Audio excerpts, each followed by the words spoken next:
Au nom du Père, et du Fils, et du Saint-Esprit, Amen. Les bénis de mon Père, bonjour.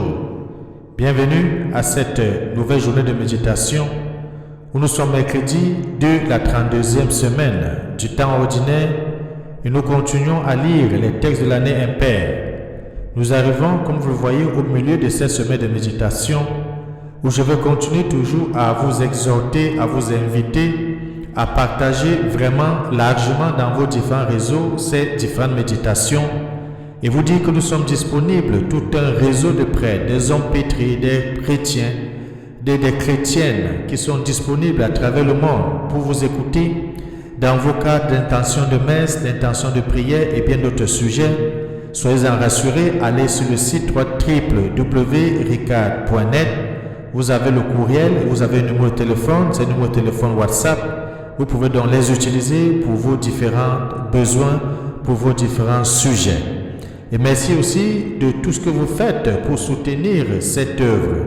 Sentez-vous libre et disponible dès que vous pouvez appeler pour vous proposer ci ou cela.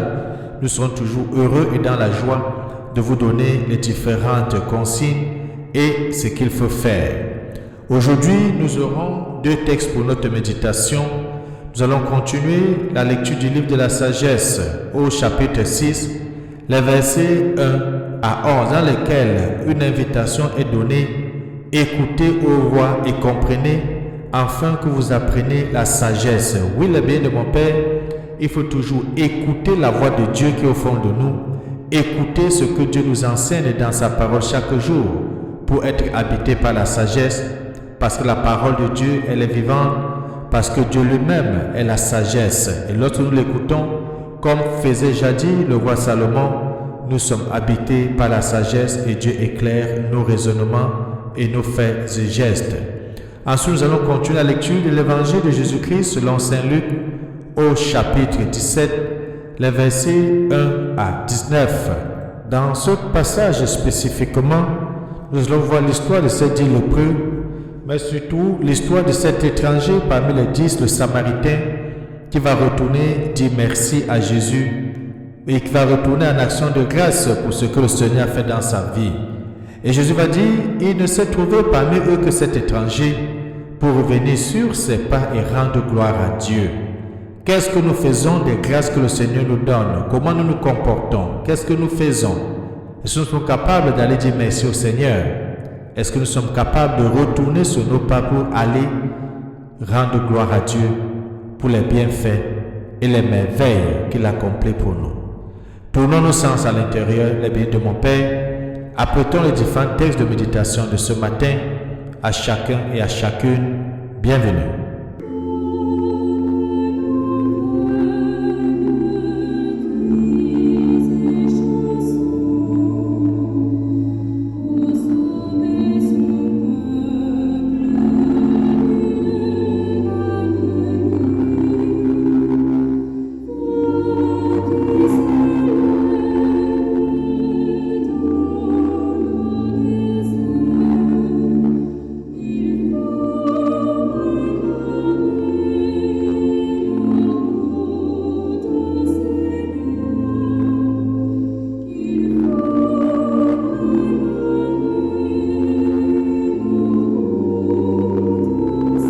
Les bien de mon Père, prions.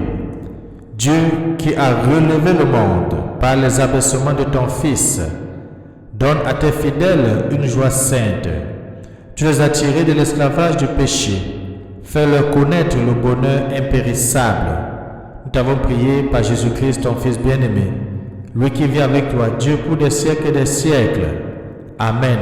Ouvrons nos textes bibliques à Sagesse 6, les versets 1 à 11, et ensuite lisons le psaume 81. Lève-toi, Dieu, juge la terre. Et ensuite, nous allons proclamer l'évangile de Jésus-Christ selon Saint Luc au chapitre 17, les versets 11 à 19. Bonne méditation.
Évangile de Jésus-Christ selon Saint Luc, au chapitre 17, les versets 11 à 19. En ce temps-là, Jésus marchant vers Jérusalem traversait la région située entre la Samarie et la Galilée. Comme il entrait dans un village, 10 lépreux vinrent à sa rencontre.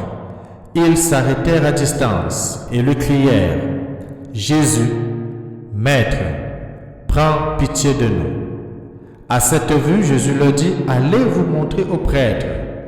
En cours de route, ils furent purifiés. L'un d'eux, voyant qu'il était guéri, revint sur ses pas en glorifiant Dieu à pleine voix. Il se jeta face contre terre aux pieds de Jésus en lui rendant grâce. Or, c'était un Samaritain. Alors Jésus prit la parole en disant: Tous les 10 n'ont-ils pas été purifiés? Les 9 autres, où sont-ils? Il ne s'est trouvé parmi eux que cet étranger pour revenir sur ses pas et rendre gloire à Dieu. Jésus lui dit: Relève-toi et va, ta foi t'a sauvé. Acclamons la parole de Dieu. Louange à toi, Seigneur Jésus-Christ. Il ne s'est trouvé parmi eux que cet étranger pour revenir sur ses pas et rendre gloire à Dieu.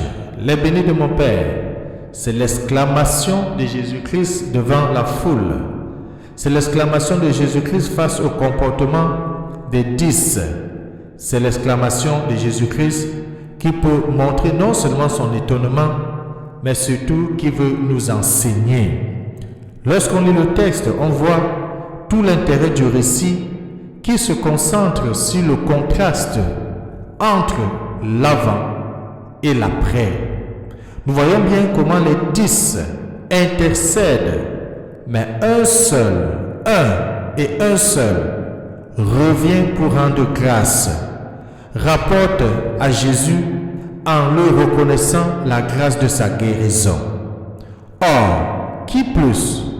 Le seul qui revient est un Samaritain. C'est un étranger, comme dit Jésus, mais aussi un homme à la religion douteuse, à la religion erronée. En déduirons-nous que toutes les religions se valent? On peut se poser cette question. Parce qu'il faut dire, les biens de mon Père, le Samaritain était considéré comme quelqu'un qui prie autre Dieu que le Dieu de Jérusalem, que le Dieu d'Israël. Et c'est pour cela que le Samaritain était considéré comme un païen, ou alors, comme nous le disons, un Dieu douteux. Mais c'est lui qui a la grâce de la guérison, pas comme les 9 autres. Et là, on peut se dire que toutes les religions se valent. Comme l'entend souvent autour de nous dire, toutes les routes mènent à Rome. Bien sûr que non. Toutes les routes ne mènent pas à Rome. Toutes les religions ne se valent pas. Non.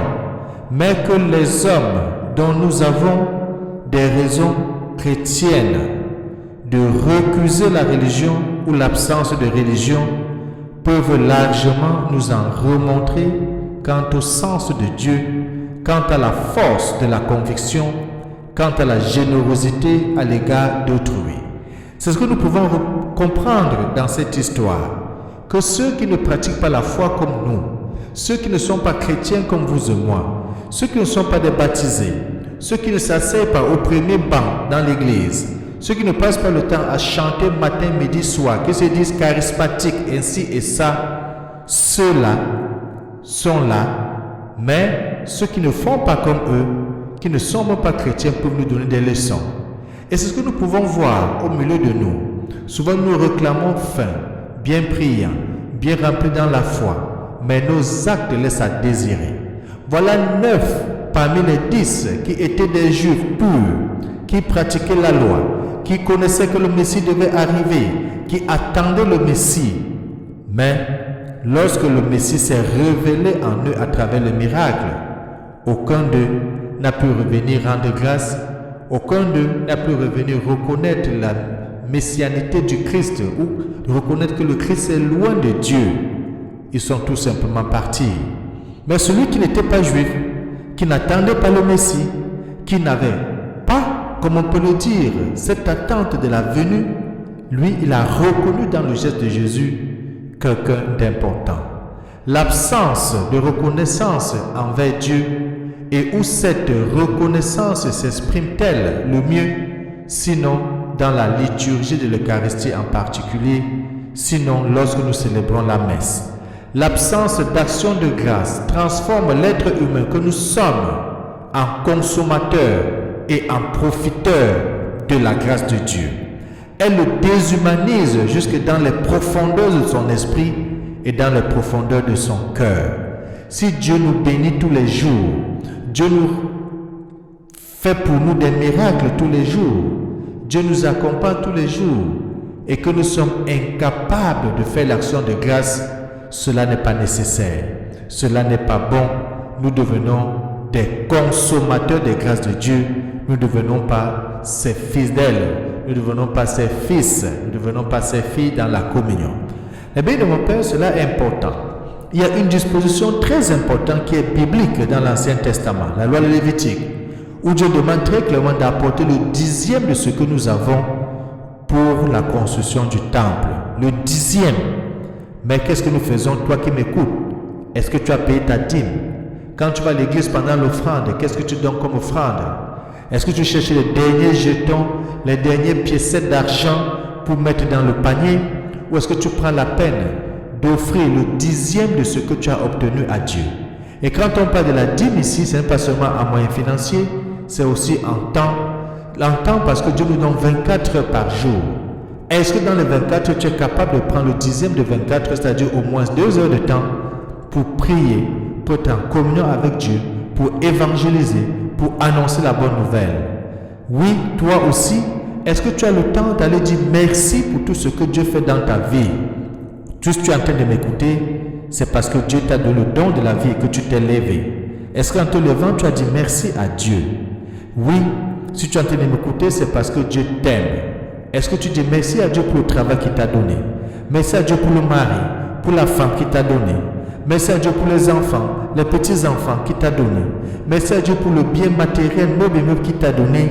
Mais surtout, merci à Dieu parce qu'il a offert son Fils en sacrifice pour toi. Merci à Dieu parce qu'il s'offre régulièrement dans l'Eucharistie, dans le sacrement de l'autel pour toi. Est-ce que tu dis merci? C'est le plus gros cadeau que Dieu peut nous donner. Nous racheter, nous donner le salut. Et il le fait à travers Jésus-Christ. Est-ce que tu dis merci à Dieu pour ton ange gardien qui t'accompagne tous les jours et qui veille sur tes pas? Est-ce que tu dis merci à Dieu pour ton saint patron qui intercède pour toi? Prions et confions-nous à Dieu qui nous bénisse et nous garde, lui qui est Père, Fils et Saint-Esprit. Amen. Bonne journée.